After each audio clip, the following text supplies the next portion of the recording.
সকালবেলায় উঠে বাসি কাজ সারতে সারতে এত বেলা হয়ে যায় যে বলার কথা নেই। কখন আমি গপুর কাছে যাব, কখন আমি গপুকে সাজাবো, আর ওদিকে আবার রান্নাবান্নাও বাকি আছে। কোন কাজটা করব আগে বলো? এত কাজ সকালবেলায় উঠে, মানে বাসি কাজ সারতে সারতেই প্রচুর বেলা হয়ে যায়। তো যাই হোক, চলো ঠাকুরের বাসনগুলো মেজে নিলাম, আর মেজে নিয়ে উপর করে দিয়েছিলাম, তোমরা দেখেছো। আর এখন নিয়ে চলে এলাম গপুর কাছে। গপুকে তুলে বসিয়ে দিয়েছি, ওই দেখো বসে আছে। আর এখন আমি ভাবছি গপুকে কী জামা পরাবো, ড্রাম থেকে জামা বের করব। তো দেখা যাক যেই জামাটা ভালো লাগবে সেই জামাটাই পরাবো। আর ফুল হচ্ছে মায়ের কাছে আনতে যাব সকালবেলা করে। মা এখন ফুল তোলে, ফুল তুলতে প্রচুর টাইম লাগে। আর মায়ের তো সকালে তেমন কোনো কাজ নেই, আর মায়ের তো ফুল তোলা একটা প্রচুর নেশা। আমি বারণ করলেও মা তুলবেই, সে বৃষ্টি পড়ুক যাই হোক। তবুও বৃষ্টি পড়লে তুলতে বারণ করি, যে চারিদিকে ভিজা থাকে, তবুও মা শুনবে না, ঠিক ফুল তুলবে। তো তুলসী পাতা আজকে অনেকগুলোই নিয়ে এসছে, এটা আমি রেখে দেবো, 2 দিন মতন যাবে, কারণ তুলসী পাতা বেশি নষ্ট করা ঠিক হবে না। আর এই দেখো একটা ধুতরা ফুল আছে, এটা কিন্তু মহাদেবকে দেবো। আর একদম অল্প একটু ফুল আছে, তো মায়ের কাছে গিয়ে আমি আরও একটু ফুল নিয়ে আসবো। এটা আমি নিজেই তুলেছি, সামনে থেকে যেটুকু যা পেয়েছি।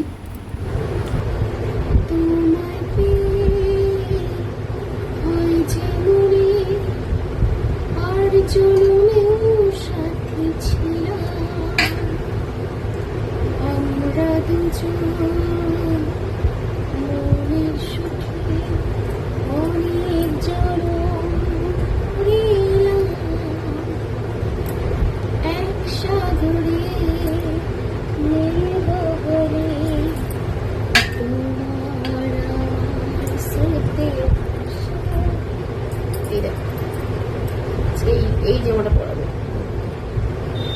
অনেকদিন পড়ছে না, নীল রঙের জামা পরে না, আজকে নীল রঙের জামা পরাবো।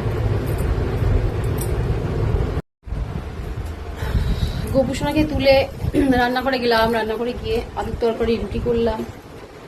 আর এখন হচ্ছে ভাত চাপিয়ে এসছি, কি রান্না করবো বুঝে পাচ্ছি না। প্রথমে ভাবলাম ডিমের ঝোল করবো, যা গরম পড়েছে, কি অবস্থা, পুরো একদম ঘেমে নিয়ে গেছে, রান্নাঘরে কোনো কাজ করা যাচ্ছে না। আর তেমনি রোদ হয়ে উঠেছে, একদম প্রচন্ড রোদের তাপ। তো ভেবেছিলাম ডিমের ঝোল করবো, তো এই গরমে আর পাচ্ছি না, তার জন্য ডাল আর আলু সেদ্ধ এটাই সব থেকে ভালো। আর একটু ডিমটা সেদ্ধ করে নেবো, ডিমের ঝোল আর দরকার নেই। ভাজা খাওয়া ভালো না, এমনি শরীরটা ভালো নেই, এমনিও সর্দি ঠান্ডা লেগেছে। আর এখন তো জ্বর, ঘরে ঘরে সবাইকার জ্বর, ওরও জ্বর হয়েছিল, তো ওষুধপালা খেয়ে এখন ঠিক আছে। তো ডিমের ঝোলটা ক্যান্সেল, তার জন্য ডিম সেদ্ধ, আলু সেদ্ধ, ডাল। কারণ রান্নাঘরে এত গরমে আর রান্না করা অসম্ভব ব্যাপার, ওটাই করবো আজকে রান্না।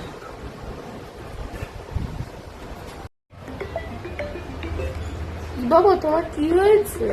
আর আমি আর বাজবো না রে গুনগুন। উফ, রান্নাঘরে গিয়ে রান্না করতে পারছি না, এত গরম।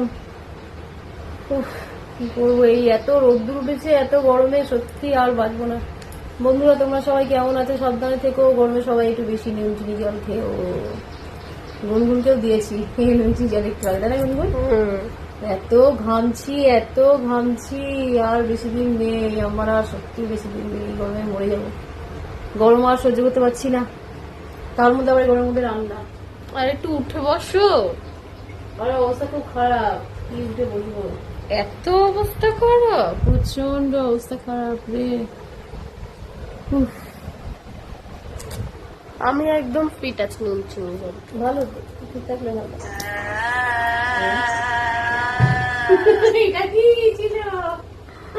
আরে হুট করে মার বাবা বাজারে গেছিল ডাল দিয়ে খাওয়ার জন্য, পাপড় এনেছে, উচ্ছে ভাজবো এখন, উচ্ছেও ভাজবে হয়ে যায়। এখনই আনলাম তো, এই ভাবলাম একটু খেতে। এক্ষুনি এনেছে।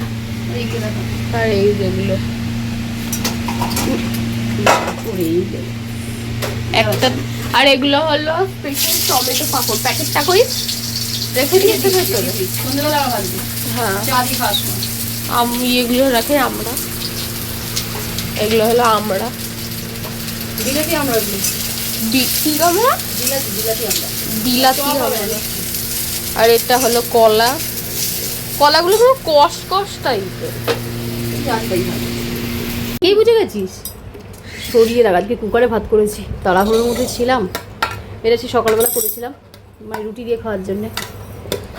তো এটাও আছে। উচ্ছে ভাজাটা এক্ষুনি ভাজলাম, বাজারে গিয়েছিলাম যেহেতু দেরি হয়ে গেছে, বাজার থেকে আসার পর উচ্ছে ভাজলাম। এটা হলো শসা, শশা কাটলাম, পাঁপড় ভাজলাম, আর এইগুলো করে রেখে গিয়েছিলাম ডাল, টমেটো দিয়ে ডাল ডাল করেছি, আলু সেদ্ধ, আর এটা হচ্ছে মাসুন্দি চচ্চড়ি করেছে, বড়া পাঠিয়েছে। তো এইগুলো আজকের রান্না। চলো এবার ভাতটা বেরিয়ে নিই। গুনগুন একদম রেডি, শশা খেতে শুরু করে দিয়েছে। বোম্বাকে ডাক। দাদা শুভ সন্ধ্যা বন্ধুরা, এই মতো সন্ধ্যা দিয়ে এলাম, আর গুনগুনকে এখন বই নিয়ে বসে গেছি। গুনগুনের পরীক্ষার রুটিন দিয়ে দিয়েছে, এখন তো আমরা বুঝতেই পারছি কিরকম চাপ। পরীক্ষার রুটিন প্রথমে সবার বাংলা পরীক্ষাই হয়। তো চলো গুনগুনকে এখন পড়িয়ে নিই, আবার গোপালকে শোয়াবো একটু পরে, আজকে তো উঠতে দেরি হবে। তারপরে দুর্গাপুজোর পর কালীপুজোর পর বিয়ে বাড়ি, অনেক দেরি আছে। বিয়ে বাড়ির কথা বলছে, কারণ আমার এক ভাইয়ের বিয়ে, ভাই আমার নিজের ভাই একটাই, এক ভাই এক বোন। আর এটা হচ্ছে আমার মাসুমনির মেয়ে, তাদের বাড়ি হচ্ছে সর্দারহাটি। দিলাম হ্যাঁ, কত দূরে বলো তো? সর্দারহাটি। আমি বিয়ের পর এখন একবারও যাইনি। তো বিয়ে ঠিকঠাক হয়েছে, এখন যদি পুরো ঠিকঠাক হয়ে যায় তাহলে যাওয়ার ইচ্ছা তো থাকবেই, কারণ যেহেতু একদম কাছাকাছি, মাসুমনির ছেলে বলে কথা। তো যাও সেটা পরে দেখা যাবে, এখন তো গুনগুনি পড়াই, পরীক্ষাটা ভালো করে। এ দেখো গাইস, পড়ার মাঝখানে মায়ের মাথা দিয়ে পাকা চুল। দেখাস না কাউকে। মা দেখে বলছে এত বড় পাকা চুল। আর একটা দেখতে পাচ্ছি আমি এখনো, সত্যি বলছি, এই যে এখানটায় আছে। কত বড়, আবার যে লাল লাল আছে তার মধ্যে, মানে একদম টেকনোলজি পাকা চুল। একটু লাল লাল, একটু সাদা সাদা। কি বলবে আর, বুড়ি হয়ে গেলাম। তারপর দুটো। তা মুড খারাপ হবে না? পাকা চুল দেখলে কার মন ভালো লাগে বল? যেটা এক্ষুনি দেখালাম, তারপর আবার একটা বার করলাম, ওটা চল পর। তোকে কে বার করতে বলেছে? কে বার করতে বলেছে? টেকনোলজির অর্ধেক কালো অর্ধেক সাদা। তো পড়া কথা পড়, চল পড় তুই। আর খুব দুঃখ হচ্ছে, মায়ের একটু জন্মদিন সেলিব্রেট হবে, একটা দুটো পাকা চুল বেরিয়েছে, দুটোকে কানা হবে। পাকা চুল এখন কি বাচ্চাদেরও এখন মাথা চুল পেকে যাচ্ছে পেট গরম থেকে। আবার একটা তোকে আর খুঁজে বার করতে হবে না। মারবো এবার, বহুত মারবো এবার। চল পড়। পরীক্ষার সামনে আমার মাথা পাকা চুল খুঁজে খুঁজে বার করছে। খেয়ে দেওয়ার কাজ পাওনো না, তুমি? তুলবো? তোকে পড়তে বলেছি, পোস্ট করে দাও। চল পড়। মায়ের মাথা দিয়ে বেরোলো পাকা চুল, একদম ঠিক খবর শুনেছেন। স্বপ্ন অধিকারীর মাথা দিয়ে বেরোলো পরপর দুটো পাকা চুল। কারোর মাথা থাকে না তো, শুধু আমারই আছে।